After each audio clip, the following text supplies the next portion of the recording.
আজি শ্ৰাবান মাহৰ 15 তাৰিখৰ ৰাতি। এই শ্ৰাবান মাহৰ ৰজব মাছৰ শেষত চাঁদ দেখাৰ অলপ খেলি মেলি হোৱাতে বহুত জেগাত হয়তো মানুহে ভাবি আছে যে আজি শবে বৰাত নহয়, কিন্তু দাৰুল উলুম দেওবন্দৰ ফতোৱা আমাৰ অসমৰ যে হিলাল কমিটি আছে সিহঁতৰ ঘোষণা মতে আজি শবে বৰাত। আজি 15 তাৰিখ শ্ৰাবান মাহৰ 15 তাৰিখৰ ৰাতি হয়।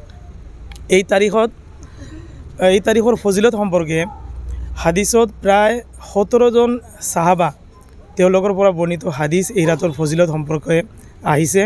যদিও হাদিছবিলাক মানদণ্ড হিচাপে জয়ীফ হয়, কিন্তু ফজিলতৰ সম্পৰ্কে 17টা হাদিছ থকা এইটো কাফি অতিৰিক্ত।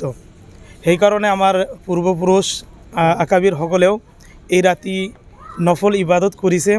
আৰু হাদিছত আছে যে আল্লাহ ৰব্বুল আলামিন এই ৰাতিত অসংখ্য মানুহক মাগফিৰাত কৰে, ক্ষমা কৰি দিয়ে, জাহান্নামৰ পৰা মুক্তি দিয়ে। সেইকাৰণে সকলো মুছলমানৰ ওচৰত আবেদন জনাওঁ যে সিহঁতে যেন আপোনালোকে যেন যিমান পাৰে আজি ৰাতি নফল ইবাদত, নামাজ হওক, তিলাৱত হওক আৰু তসবিহ তাহলিল এইবিলাক কৰি আল্লাহৰ ওচৰত